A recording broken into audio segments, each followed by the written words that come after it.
Bonjour, bonsoir à tous, c'est Adrien du French Grenier, comme d'habitude. Laissez-moi vous parler de Jean-Louis François Devime, ou Devisme, mais je pense que ça se dit plutôt Devime. Successeur de Dedoubert en 1830, il fonde ses ateliers collectifs en 1834. Inventeur très prolifique de 1854 à 1860, il exerce rue du Helder et boulevard des Italiens, qui est un adressage quand même assez connu parmi les amateurs d'art ancienne française. Jean Devime crée ça. Et ça, c'est un alien.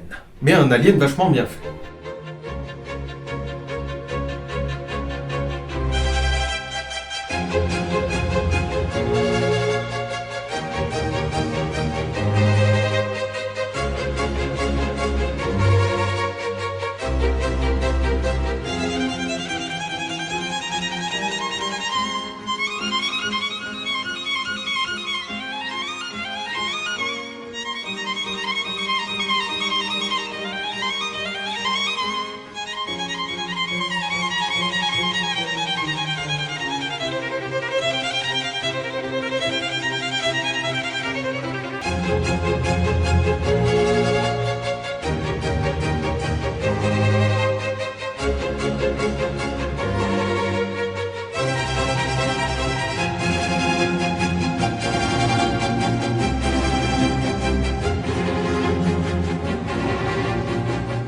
Avant de parler de celui-là, remontons un peu dans le passé. Entre 1853 et 1854, Devime construit une dizaine de prototypes qui sont destinés à conquérir le marché militaire. Le marché militaire, c'est le saint graal absolu de tout inventeur puisque ça rapporte. Le 20 novembre 1854, il dépose enfin son maître brevet, le 21404, qui protège pour une durée de 15 ans un revolver extrêmement original. À ce moment-là, ça n'est jamais qu'un revolver à percussion et à cadre ouvert, comme il y en a eu tant, mais avec de multiples additifs, on finira par obtenir quelque chose d'extraordinaire. Partant de ce prototype-là, en l'occurrence je vous ai montré le numéro 5, Devime atteint en 1855 son but de proposer un revolver particulièrement soigné. Il avait une réputation déjà à l'époque et il fallait la maintenir. Doté d'une grande clé de verrouillage au flanc gauche, il affecte encore la forme des pistolets de duel. C'était en fait fait pour éviter de trop brusquer les utilisateurs qui avaient une grande habitude des pistolets. Malgré tout, il a tous les avantages du revolver. Fiabilité et grand nombre de coups, par rapport à un pistolet monocoup bien entendu. Dès 1854 d'ailleurs, Devime commence à travailler sur des hybrides, avec un barillet à percussion d'un côté et un barillet foré de part en part de l'autre. Mais aucun ne sera aussi original que le modèle 1858-59 de Devime. Protégé par le brevet 39199 du 22 décembre 1858, ce revolver est très original. Au tout départ, sur les premiers exemplaires, les baguettes étaient fixées à demeure sur le canon. Mais ça n'a pas duré. En effet, le levier que vous voyez là est relié à un manchon qui vient envelopper le canon et grâce à un système de roue crantée qui peut tourner. Quand vous actionnez ce levier, le manchon tourne et comme vous pouvez le voir, la baguette également tourne. Et donc, en ouvrant le revolver, vous mettez déjà la baguette en position pour l'éjection des douilles.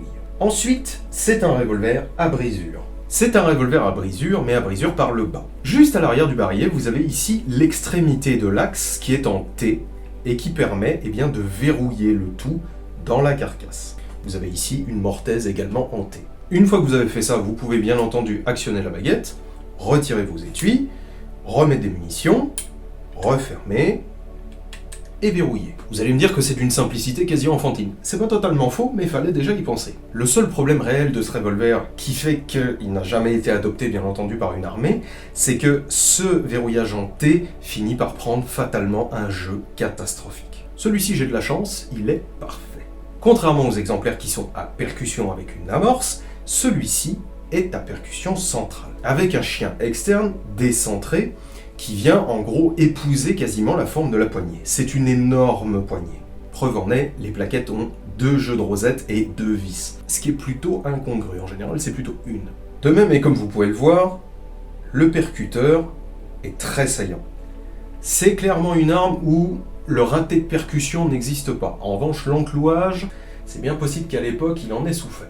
Alors, jamais adopté officiellement, certes, Mais cette grande ingéniosité a quand même permis au revolver de Vim de se retrouver assez fréquemment pendant la guerre de 1870-71, dont il a été quand même un grand classique. Comprenons bien qu'il chambre une munition de 12 mm à percussion centrale, que c'est assez rigide et malgré tout relativement compact pour l'époque, ce qui en faisait tout de même une arme de défense de choix en cas de problème. De plus, la baguette est imperdable, l'axe est imperdable, le verrouillage est imperdable, le barillet est imperdable, parce qu'une fois qu'il est déverrouillé, il ne peut pas sortir. Et sur cet exemplaire-là, qui est encore en très bon état, on remarque que c'est fort ajusté. Il y a quand même une grosse résistance à la rotation. On comprend aisément que la maison de Vim ait été une maison assez respectée et réputée à l'époque. Quand on voit le niveau des ajustages et de qualité générale, on comprend. Bien entendu, le canon est signé de Vim à Paris. Et en dehors de ça, je pourrais pas vous montrer le tir, parce que malheureusement je n'ai pas de 12 mm en percussion centrale,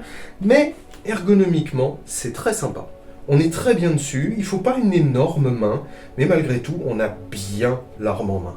On a largement assez de place pour la prendre, même avec des gants si besoin, parce que là je suis encore pas très haut, je peux me mettre plus haut, et j'ai de la place pour 1,5 doigt, 2 doigts. La grande ingéniosité du de Vim n'en fait pas forcément une arme très compliquée mécaniquement.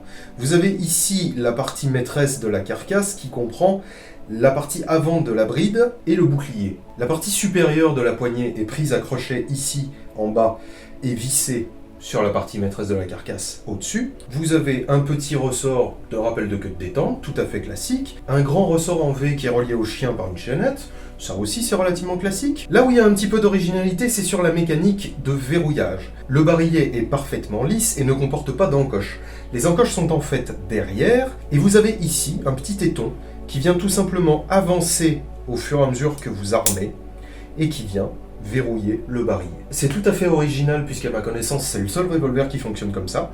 Pour l'époque c'était déjà particulièrement incongru, et mine de rien, plus fiable que la moyenne, puisqu'en soi, il y a fort peu de raisons réelles qui est du jeu, à part une torsion de cette goupille, de ce téton, mais en soi, il est quand même particulièrement guidé par la carcasse, et je pense qu'avant qu'il y ait une torsion, il faut qu'il y ait un gros accident, mais alors très gros.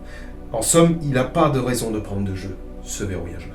En somme, voilà, c'est ce que je vous avais dit pour le Javel, mais dans le cas de Vim, c'est une originalité propre. Javel avait un petit peu piqué des idées un peu partout, il avait fait son mix. De Vim, lui, il a juste sorti de sa tête une bizarrerie.